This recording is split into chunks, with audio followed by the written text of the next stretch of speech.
Ajibola, do you want to set the tone for that? Yeah. So there's the unofficial part of this and also the business part of this. So if you want to talk about being a leader or being a manager has been forever, even while you were in school. Trying to get people to do things as class reps, as executives and fellowships and all that. Of course, there's this bit of leadership, management, experience.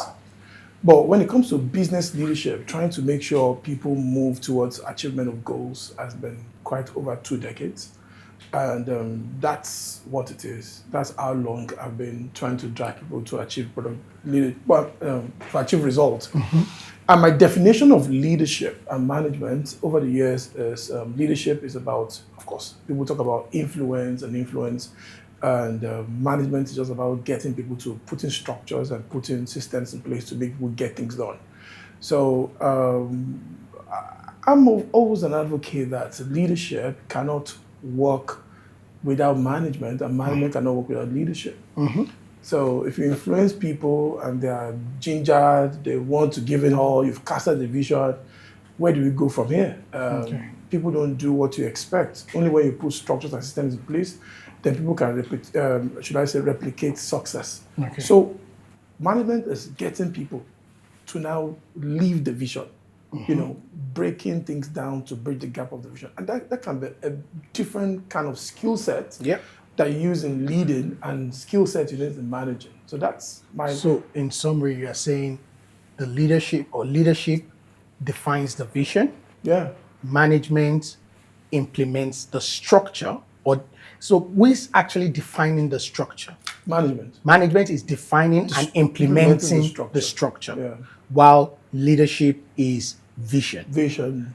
Leadership is also the influence to be able to get the right managers who can interpret that vision and execute it. Okay, fine. So we are on the same page on that because, we grew up reading the same book. So it's easy to just regurgitate John Maxwell and say, there are 21 laws of leadership and blah, blah, and leadership is influence. But now, after 20 years of implementing those theories, we know that the skill sets required for a leader. And does the leader also have to be the clear visionary? Or can a leader be a visionary that is not even obvious? Can a leader be a visionary that is not As in, obvious? can the idea shaping the company come from a place that is not necessarily a position of power? Yeah, because when you look at it, influence means you're making those people connect with where we are going. How to get there, it can come from anywhere.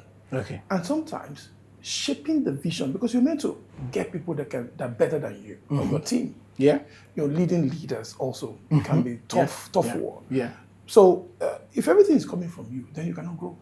Good. So you need to get a set of people that can also think outside the box while you are sleeping, and they're also helping to shape the vision. So as a leader, you're saying that you have to come to the game knowing fully well that you are open to other sources of ideas as long as it is driving everybody in the direction of the vision for the organization that you're leading. Excellent. That's fine, because that's the way I see it. I also agree with you on the fact that, number one, you have to learn to build successful teams. And building successful teams means you're building a team of leaders. So, and what it means to build a team of leaders is that you can trust them to take initiative. So you are not micromanaging anybody because you know that they have the capacity to think and interpret the vision in a way that might even be a little bit more articulate than you. That when you hear them say, "This is my understanding of it," you'll be like, "Wow, did you read my mind?"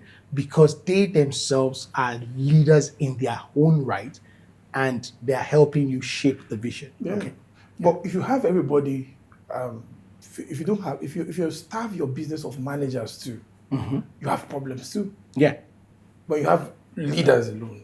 It has to complement each other. It has to because I think one of the things we have agreed on the most today is that everything rises and falls on strategy. Strategy is so important in executing anything. Yeah. And if we have agreed that managers shape strategy and implement strategy, Yeah. then managers are critical. So Yeah. they are as important as the visionaries Yeah. who say we are going to the Yeah. moon. Yeah. Because it's one thing to say we are going to the moon, it's another thing to fashion out how we get I will there. get there. I will get there. And that also brings a clear cut of difference between a CEO and a managing director. Okay. You know, I see CEOs as someone that's just the vision, you know, casting the vision, doing the strategic work, doing the future work. But better than that, you have a managing director. It's meant to sit down and have a retreat with co-managers and birth that thing and make it happen. So of course, MDs now sometimes play two roles because they are facing the CEO, they're also facing the people. Yeah. So MDs must be able to play do two things at the same time. But the role of birthing that thing, and I feel this part of the world where we have scarcities, both ends, but I see more scarcity in the strategy and delivering of the vision that we Yeah. have. So another thing, so I agree with you that at some point the CEO is a visionary. But I can also tell you from my experience of starting businesses and at times exiting that business, it's also because you know that as a visionary, you have run the course, but you have given birth to something that can outlive you. And you now need to bring into it or sell it, as we call it, sell it to people who can take it even further. And maybe we'll get into that point of scaling a business and how to know when the team needs a new voice.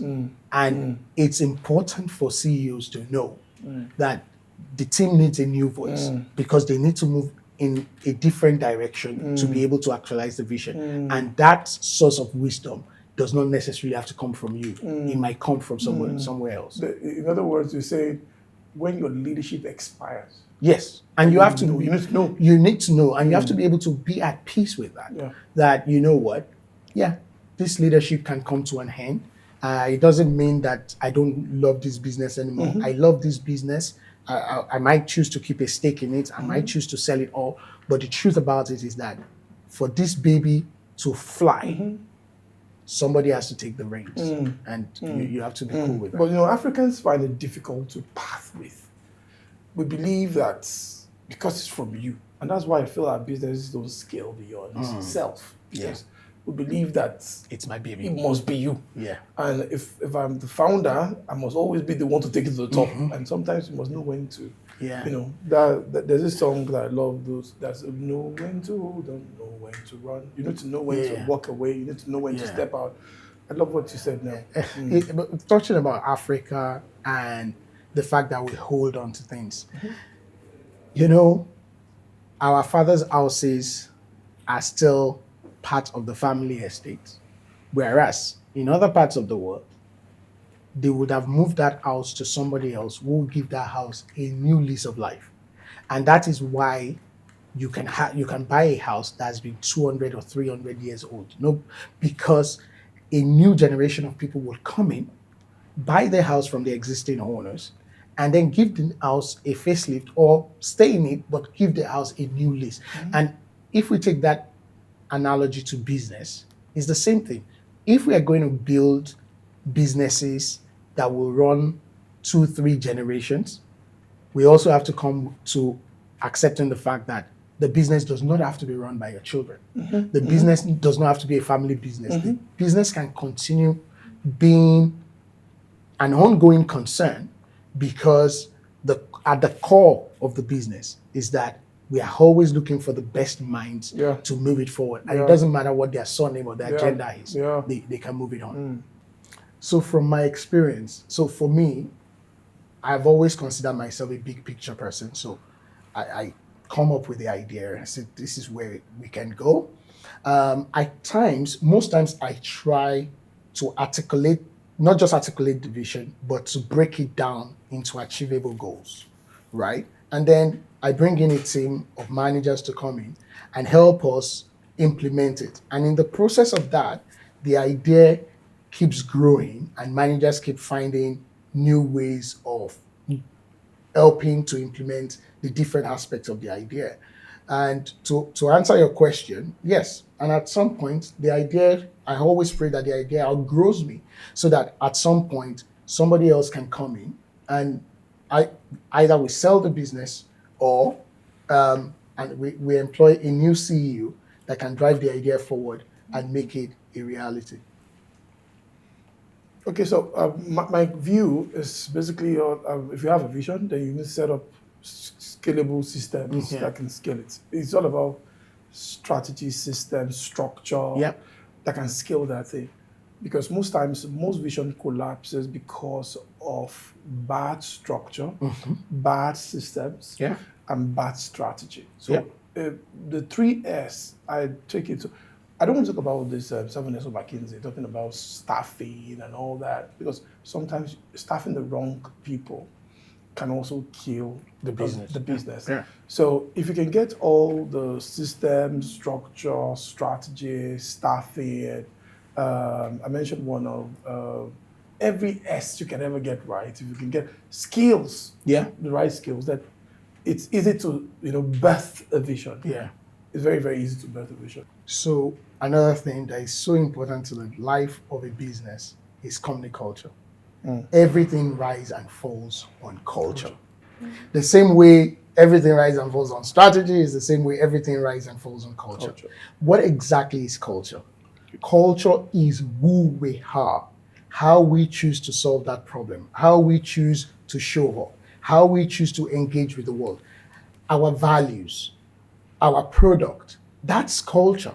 So if we don't have that culture in the organization, then the organization does not have a USP or does not have a unique aspect of it that distinguishes it from every other person who is doing something similar. So culture is critical, and I think it's the responsibility of the leader or the CEO to define what will be the culture of that corporation. You don't come to your meetings late. You don't you don't say, "Oh, I'm too busy to be part of the strategy session. I'm too busy to be part of this." You are so busy, you are not building culture. And if you're not building culture, you shouldn't expect much from the business. So that's my take on culture and leadership. There's this common saying that culture eats Strategy as breakfast. Yeah, that's true. And I can tell you, I love when you defined culture as,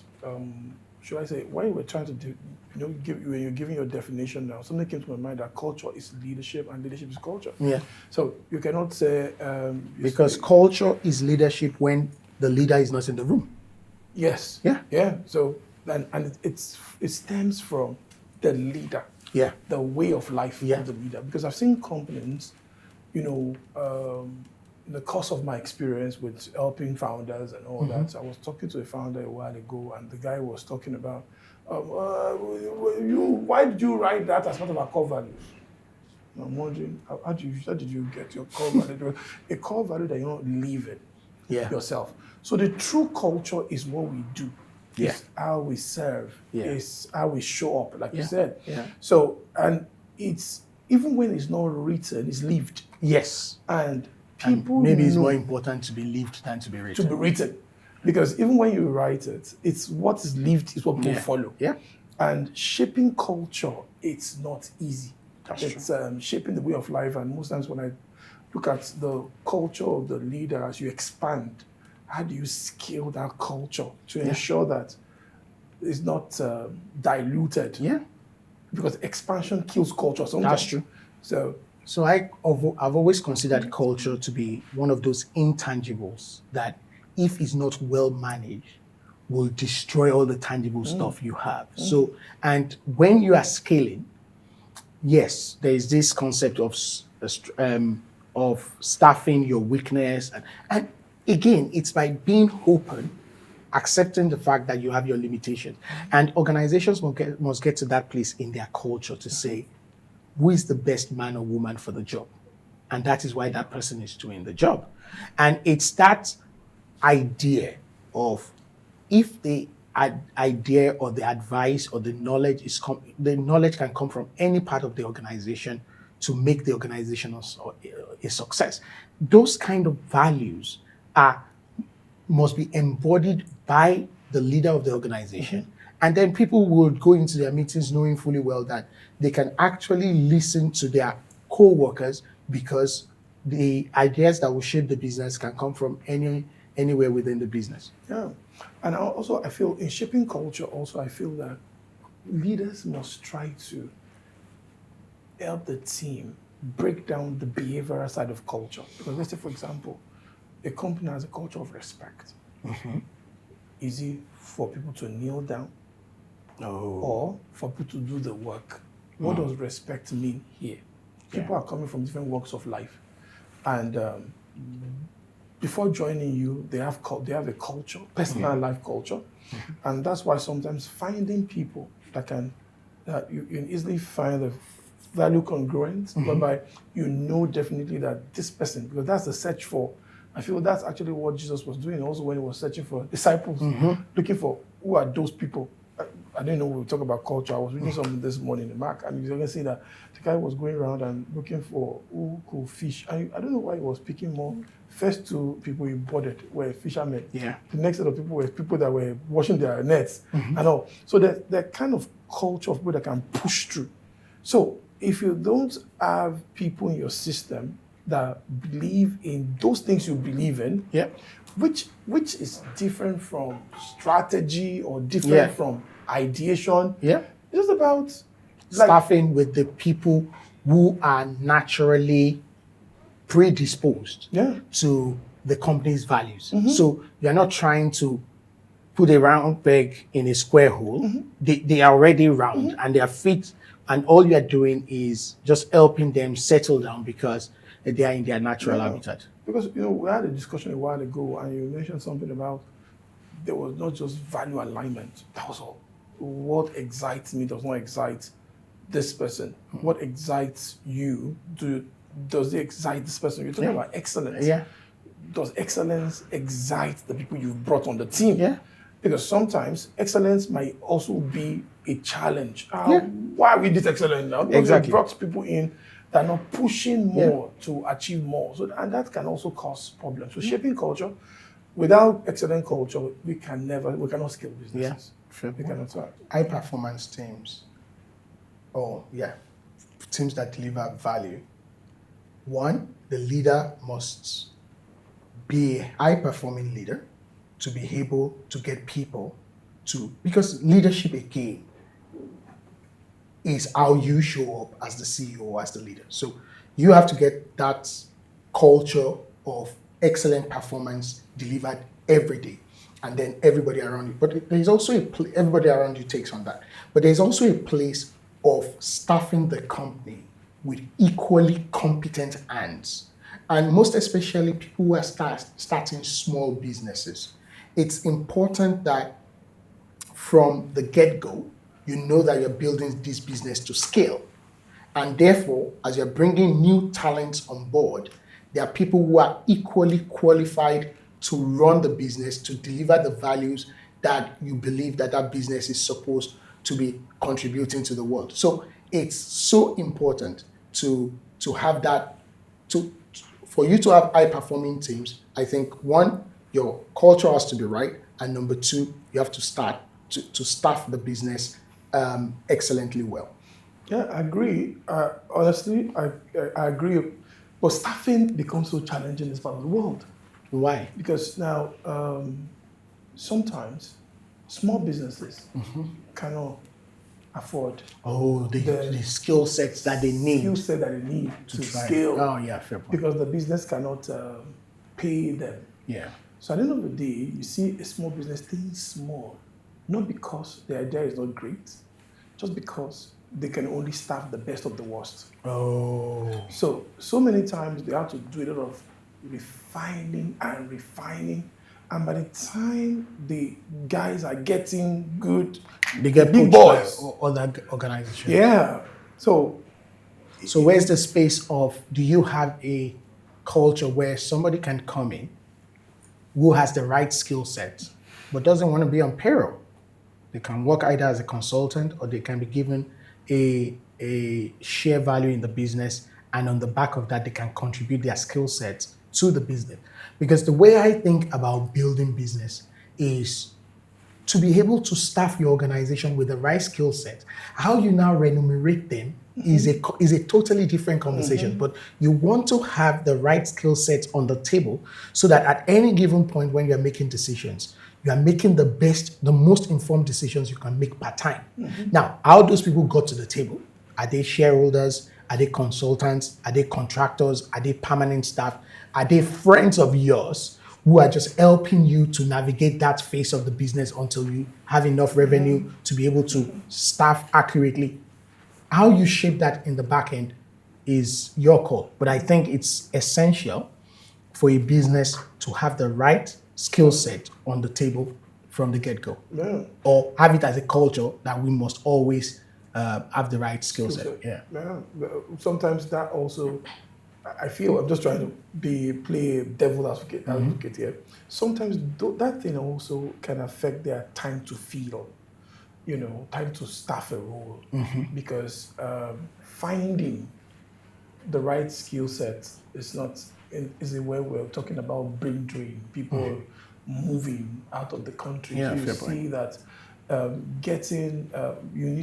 you have screened over 100 to get 3 that looks like what you're looking for.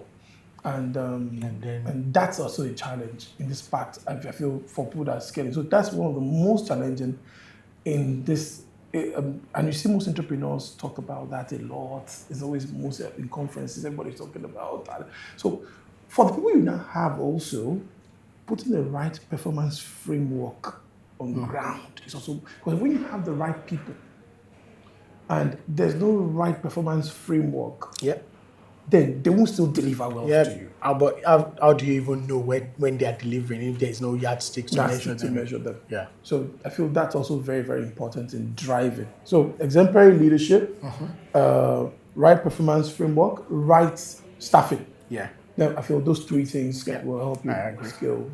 Stability.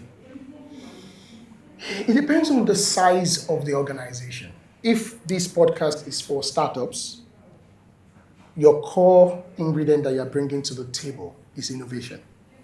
You're selling innovation. And the faster you are at getting innovation to the table, the faster you convert your ideas into money, and then you can scale, and then you can become stable. Again, as a small business, you're like literally throwing ideas to the table, to the wall to see what sticks, and on the back of that, you build products on it. So speed is of essence when you are small. So the idea of stability versus innovation for me is from the point of what size is the business. For bigger businesses that have well-established products in the market, that have well-established client base, then stability is important. And because of that, you already have a customer base that you're serving. So you have to always deliver for them. And therefore, you are focusing on stability in that organization. But I can also tell that organization that stability will probably be the end of that business, because it is only the organizations that innovate that succeed in the long run, because innovation eats everything eventually. So think about the steam engine. It was great for the time. Oh, people can now move across plains, move across regions because there is a steam engine. And then afterwards, we had cars.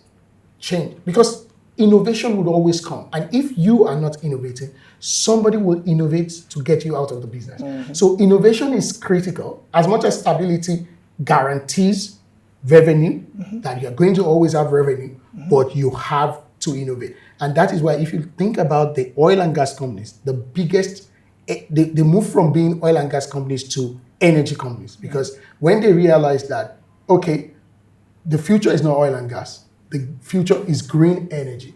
But if we don't own the green energy market, somebody would innovate us out of the market.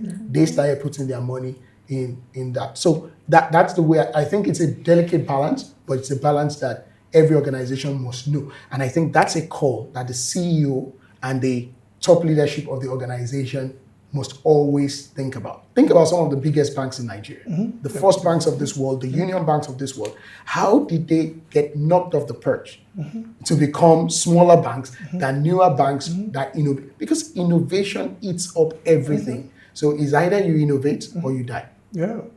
Yeah, while we were talking, I remember this quote we used many years ago, talking about every morning in Africa, a gazelle wakes up. Yeah, to I run. run faster than fast of lions, or else I get killed. Every morning in Africa, a lion wakes up. I run faster than fast of a gazelle, or else I starve to death. Whenever the sun rises, a gazelle or a lion, you better be running. Something's not changing, you're changing something. So I agree. But I read a book many years ago that spoke a lot about the P and the F teams. Okay. That at different point in time, you need to have a team that are innovating, constantly destroying. Yeah. And you need a team that's maintaining, they call it present team, P teams and the F teams, future teams. That you must do those things Together. Yeah. Totally agree. So there's no balance. We just love that imbalance. We cannot focus on stability and leave innovation. And focus on innovation and stability. Yeah. So knowing how to now juggle this at the same time is that delicate balance is either the bane of your business or the secret to your success. Yeah. Because if you get that partnership between stability and innovation right, the innovative teams, Apple for instance, we started with iPhone 1, now we're on 17. It's not the team that is selling, not the present team, that is selling those products to us that is responsible for innovating iPhone 17. So the innovation team is always looking into the market to say, what's this new generation demanding, what do they need, and how do we incorporate it into an existing product? So they are literally cannibalizing the present to create the future. On the contrary, the F team, no, that's the future team that is cannibalizing the present to create the future.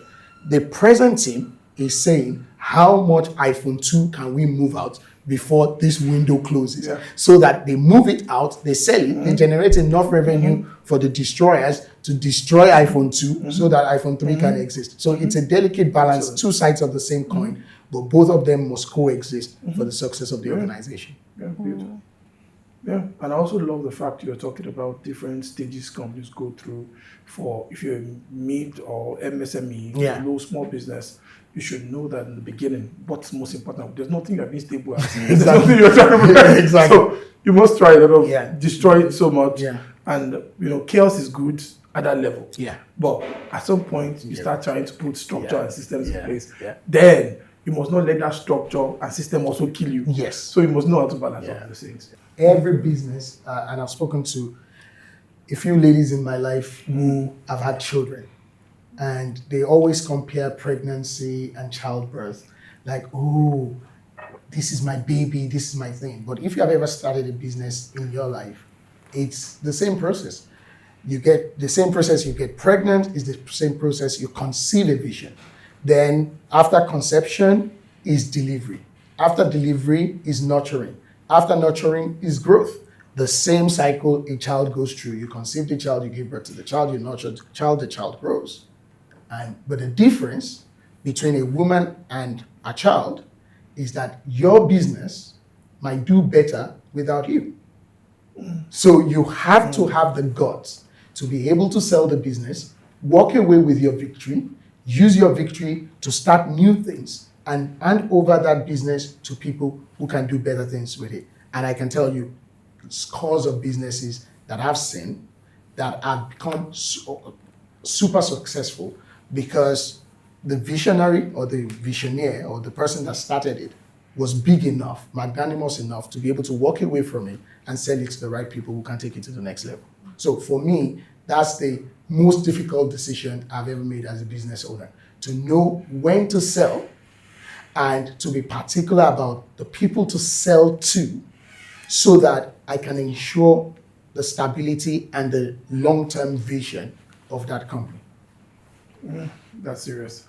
The most difficult one I've ever made is having to confront a generation of teams that we started together I know that this is not going anywhere. Anywhere. Yeah. And I had to let everybody go and start over again. Yeah. That Titanic moment where you just acknowledge to yourself and to them that this is not working. We're not going anywhere. Yeah. And everybody has to just walk away, and you just have to bring in new bloods, new goals. That's been the toughest decision I've ever made. It happened to me too. Started a business with some of my best friends, and we all had great ideas for Africa and how we're going to use, and we literally worked our socks off for like 4 years, traveling across the continent, doing all the right meetings.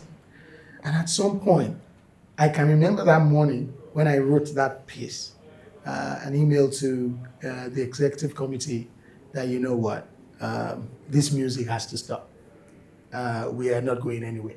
And you know, it can be heart-wrenching because you know the amount of work, the amount of sweat that's gone into this. But I also think it's part of leadership to know when not to dance. Yeah. Because the music is always playing. But what beat are you dancing to? It's as critical for you to know that music is over or that business is not going to work and being able to move away from it, no matter how much energy you have invested in it. Yeah. So in other words, you're saying we must know when to pivot, leave, and we know that your leadership cannot help the company anymore. Yeah. And also to know when to allow some people go, when you have to make those jobs. Those decisions are crazy. Yeah, it's crazy because at times, for instance, in my own situation where the partners were friends or are friends, and you are letting them go or walking away, you have to do it in a way by which you don't rupture the relationship. You try as much as possible to let them know that in the best interest of the business, we just have to go in a different direction, that this is not working. Yeah. But it takes balls. It takes, guts to do that. Failure that taught me the greatest leadership lesson. Okay, so at some point, I used to believe in I can do syndrome. Okay. I can set up a team many years ago on the basis of I can do.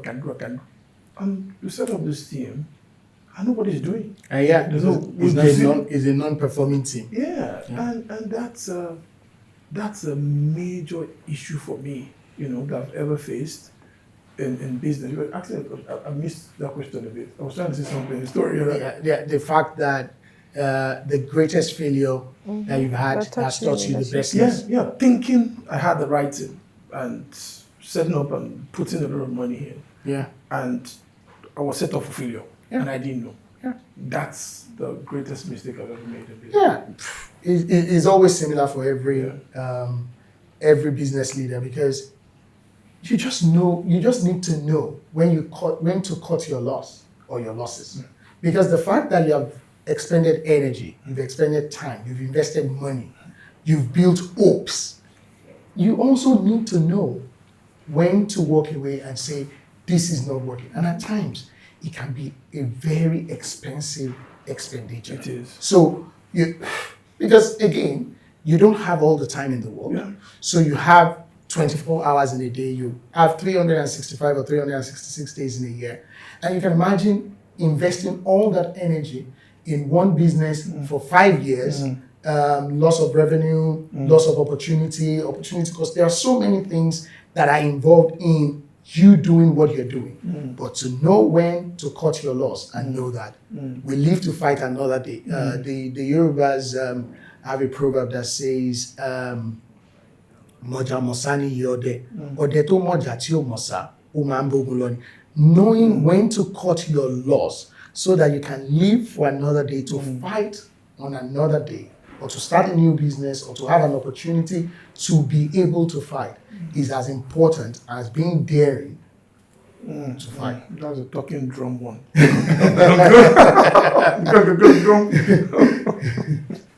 Okay, you want to start? No, you go. Because basically, I feel it still boils down to culture. When it comes to being customer-centric, it boils down to culture, selling to the team, and making the team know that the customer is the king. Customer is king. Yeah. And when you have a business that that trembles when they see the boss more than the customer, then you're set up for failure. Yeah. Whereby people behave anyhow when customers are talking to them, and when you show up, everybody runs. Everybody sits up. Then that means your company is not customer centric. Yeah, that's the wrong culture. Yeah, because the right culture is always customer centric. Yeah. Because the only reason why we're in business is because we have customers. And the moment you disrespect your customers, and when I use the word disrespect, I'm not even talking about customer service kind of disrespect. I'm saying you know that there is a possibility of having a 2.0 version of your product, but you are still selling 2.1, a 1.0 version of that product. You are setting up yourself to. You must always think about your customers, and that's why customer research is key to know what customers are looking for. So that, as a matter of fact, the older I've become, the more I've realized that the business that survive are not just looking to satisfy their customers. They are actually looking to create products that their customers don't know that they need. So they are going into the future. They are engineering the future and then coming to sell it to the customer and saying, do you know you need all these other features? Who knew that we can have all the features we have on our phones today? Yeah. But some people went ahead and continued to innovate. I think the first thing they added to the phone was, I think before the camera, they added the Rolodex, where you can have the name of the person, their email, their dates. So you can literally have a business card on your phone, you can text, and then afterwards we went into taking pictures. And go and look at your iPhone 2 now and compare it with iPhone 17, and you will see the vast difference in the quality of what each phone can deliver. But what is important is that as a business, Apple kept on going to the future, not just only asking their customers what they need for now, but also presenting to the customers what they will need in the future, and being able to balance that. So in other words, you're saying the customer's needs must not outgrow your service. Yes. Must not outgrow. As a matter of fact, everything is service. Yeah. You deliver value to the customer. You have to commit to service, and that service is what drives your innovation. So it's just like a 7-year-old child. The 7-year-old child does not know everything. So companies that don't invest in a lot of R&D, they're killing service delivery. Oh, yeah. They're going to die eventually. Yeah. Somebody's going to outpace them and bring an innovative product that is going to run them out of the market. And customers, they can easily walk away. Exactly. No matter how customers always walk away, because when you think about it, if somebody else brings a service that serves you better than, no matter how loyal you had to a product, once the product is no longer serving you as a customer, you will have to move on. So eventually, loyal customers will walk with the other. The same way you walked away from the 310. Exactly. The same way we all walk from Nokia. Nobody's using Nokia. Yeah. And at some point, Nokia was the biggest telephone brand in the world. Yeah. But with the campaign, can we go back? If they have to campaign and beg that customers should come back, they're willing to. No amount of begging will get your customers back once they have experienced the future. You see, the real issue is innovation. Whosoever is sitting on top that innovation ladder would control customer behavior. Because think about it. If Nokia comes down and say, we're going to give you Nokia 3310 free of charge, and we're going to pay you to use it, most people will still not take it. Yeah. Because now people are used to using their phones for a plethora of activities that Nokia 3310 just cannot serve them. So so innovation is the reason. Yeah. The most underestimated challenge. Honestly, it's a boil down for me beyond finance. It's majorly the right people. I don't know. For me, the most important for me is still the right people. Okay. Now, I'm going to counter you on that. Not because you are wrong, but because you are 3 steps ahead in what is the most difficult for a leader. So raising finance is critical because you can't scale without it. Staffing is important because you don't even have a business if you don't have the right staff. But you see, ideation can also be difficult. One of my friends asked me, he said, everybody has a talent. What's your own genius? What's your greatest talent? I said, when I get to the end of my rope, I tie it and I hang on. The ability for the leader to hang on when nobody is believing in that idea is as important as when that idea eventually survives, to have the right staff and get the right financing in place to scale it. So a whole lot of businesses today die, as a matter of fact, maybe 80, 90% at the stage of ideation, because at the end of the day, the idea has not gathered enough momentum to become of great commercial value. So the investors can't even look at it. Skills cannot even come into it and say, I want to be a part of it. And that actually also kills businesses. I agree. Yeah. Yeah. Oh, not to chase money, to make sure they're living for a purpose or mission, because there's no financial goal you set for today. Your financial goals might expire.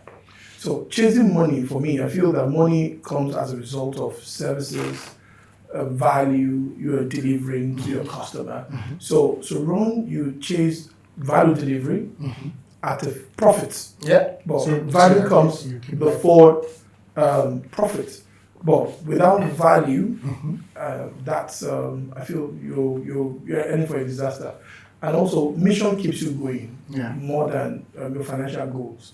So when you meet your financial goals, you want to make 30 billion. Now you have made 30 billion. But in your industry, you still need to innovate. You still need to move. The mission is still moving. The mission is still so. Your capacity to constantly, come up with new mission, vision, I feel is most important for me.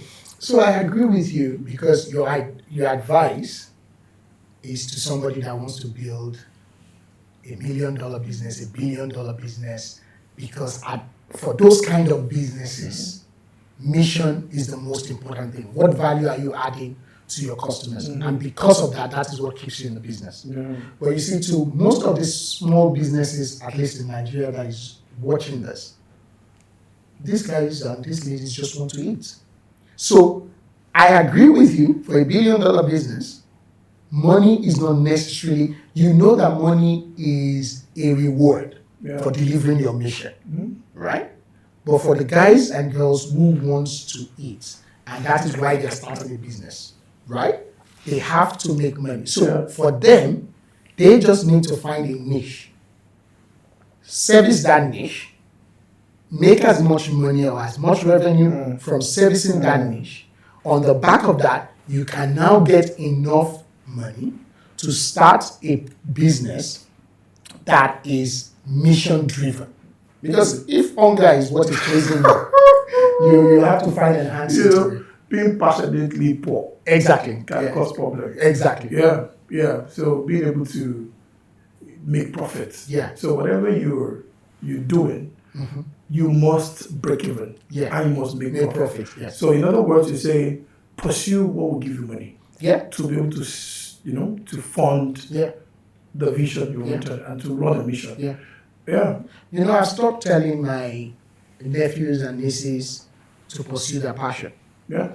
Because I grew up being told, pursue your passion and money will be a reward for it. In the last 10 years, I've told them, bank as much money as possible, because I also know that your passion will change with every season of your life. And get to a point where you now have enough money to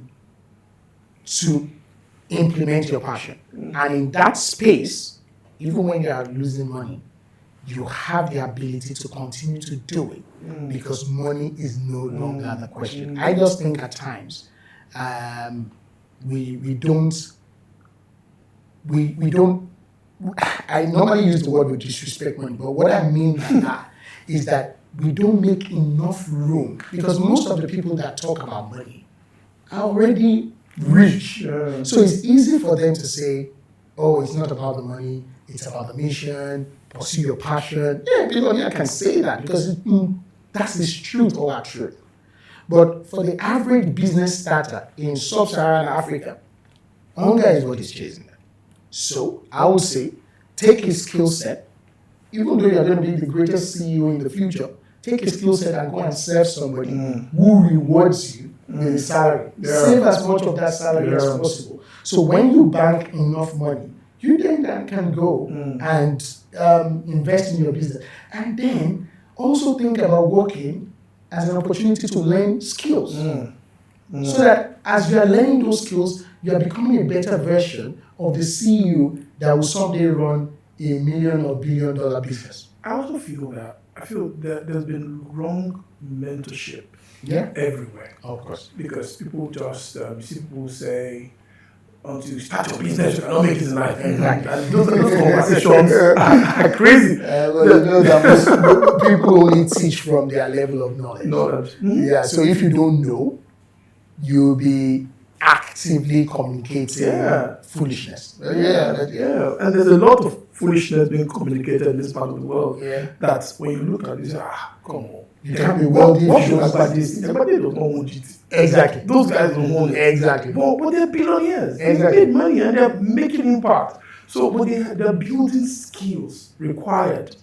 If someone like that wants to start a bank today, definitely that bank will scale. Yeah. Because it has built skill. Yeah. So most times people rather want to be this small entrepreneur, in a small pool, dragging than building skills and capacity that make you scale. Yeah. So being entrepreneurs is as good As being an as being an entrepreneur. entrepreneur. Yeah, absolutely. So just enjoy when you're an entrepreneur. When you feel there's need to pivot, then you pivot. Yeah. I feel I agree, because you owe it to yourself to show up as the best version of you in every room you enter. So whether you're an entrepreneur and working in somebody's organization, building skills, great. That's that version of you. And when the time comes for you to be an entrepreneur, and you can be both at the same time, but just make sure that every time you show up, that's the best version of you showing up and giving it your very best. I feel this should be printed very well for people. Because it's a challenge. People feel dissatisfied with service or giving their best where they are. It's because they've had years of people telling them you can't be rich by serving others, which is a fallacy in itself. Because the whole purpose of businesses or organizations is to serve. So why do we demonize service as if it's a terrible thing? But it's also about shaping perspectives, knowing fully well that you can serve, and when you are serving, you are building skills, and those skills will serve you in other parts of your life. Yeah. And you can serve in any kind of business. Yes. Because the skills is what you are building. Not really the business. You can now applying that skill in any area of your life now. Any business you choose to, will become very handy. So you advise people, because some people leave school and breaking our bed about into this. Just leave school and say, no, what I want to do now is to start my own business. I don't want to work for anybody. Then I look at this person with low skills. Doesn't know anything about structure. Doesn't know about, I've not worked within any structure. And we weaponize this kind of decisions in this environment. Yeah, because they've listened to motivational speakers who told them that you can become anything. You don't have to work for anybody. If you work for somebody, you are never going to be rich. So they believe it, right?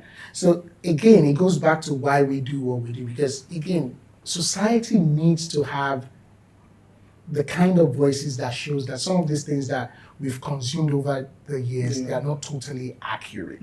And I'm not in any way or shape, knocking down the people who thought these things. I want to believe it's the level of their knowledge at that time that made them say what they said. But the truth about it is that people need to have skills. People need to build those skills. The people who will never work for anybody before they build their own business and grow it to a considerable level, they are not only outliers, they are 0.0.0 percentage of society. So most people would have to earn a living by developing skills, and then they can apply those skills in different areas of their life, and then they can eventually use those skills to build businesses. Beautiful. The reason your business is stuck isn't strategy, it's you and your team. Now, imagine what happens when you grow.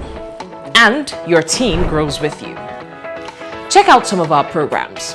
They're content-rich and deeply experiential.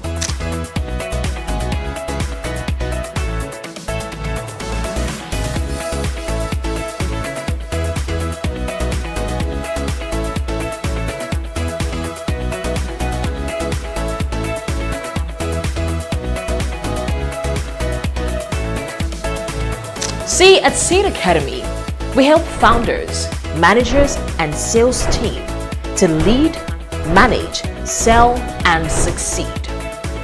Let's build the team that builds the business. Talk to us today.